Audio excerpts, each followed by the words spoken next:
Hi hello నమస్తే, నేను మీ గోపాల్ నవీన్. సీతమ్మదేవి ద్రౌపదిలపై నీచపు మాటలు చేసినటువంటి మన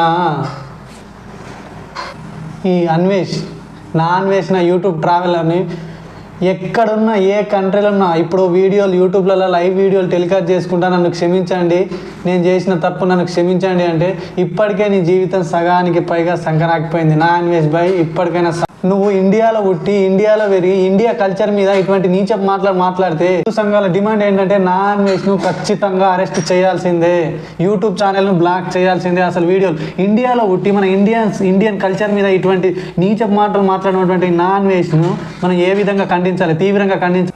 గతంలో కూడా వివాదాస్పదమైనటువంటి వ్యాఖ్యలు చేశాడు మన ఇండియన్ కల్చర్ పైన. ఇప్పటికైనా నా అన్వేష్ను ఇప్పటికీ గుణపాఠం అయిపోవాలి. ప్రతి ఒక్కరికి ఇండియన్ కల్చర్ మీద మాట్లాడాలంటే అసలు వణుకు పుట్టాలి. అసలు ఇండియా అంటే భయం లేకుండా పోయింది, ఎవరికి ఇండియన్ కల్చర్ అంటే భయం లేకుండా పోయింది. అంతేకాకుండా మన ప్రవచనకర్త గరికపాటి గారిని అంత అసభ్యంగా మాట్లాడతారు. ఆయన మీద మాట్లాడితే కూడా నువ్వు నోరు మీద పడనుకుంటా. అన్వేష్ భాయ్, నిన్ను ఖచ్చితంగా ఇండియా సంస్కృతి అనేది చాలా మనకు నేర్పించింది, దాన్ని కాపాడుకోవాల్సిన బాధ్యత ఉంది. నువ్వు కూడా ఒక ఇండియాలోనే పుట్టి మన ఇండియన్ సంస్కృతి అయినటువంటి సీతాదేవి ద్రౌపది ఇంత నీచమైన మాటలు మాట్లాడడం నీకేమైనా తగునా? ఇక అన్వేష్ అంతం జనాల పంతం కిందికి అన్నట్టుగా జనాలు కూడా నీ మీద చాలా దుమారం లేపుతున్నారు. ఇప్పటికే నీకు 2 lakhs వరకు అన్సబ్స్క్రైబ్ చేసుకున్నారు. నీ పతనం స్టార్ట్ అయిపోయినట్టే. నా అన్వేష్ భాయ్, నోరు మంచిదైతే ఊరు మంచిదైతుంది అంటారు.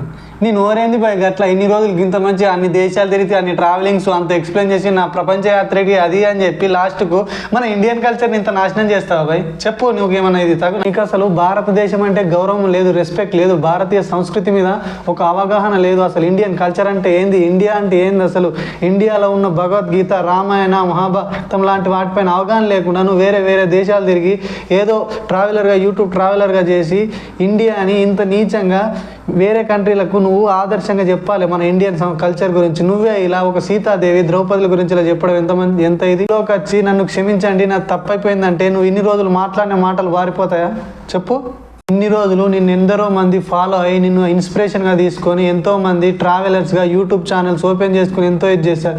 ఇప్పుడు గట్టి దెబ్బ తగిలింది నీకు, అర్థమవుతుందా? నా అన్వేష్ భాయ్, నీ యూట్యూబ్ ఛానల్కి బ్యాక్ ఫైర్ అయ్యి కామెంట్లు అవి చూసుకున్నారు ఒకసారి, మిమ్మల్ని ఎంత ద్వేషిస్తున్నారో ఒకసారి. నువ్వు ఒక పుచ్చకాయను ఒక దోసకాయను రెండింటిని పట్టుకొని ఇండియన్ కల్చర్ మీద ఇంత గలీజ్గా ఇంత నీచపు మాటలు మాట్లాడతావా? నీకు అసలు భయం లేదు. నీలాంటి వాళ్ళని తాటది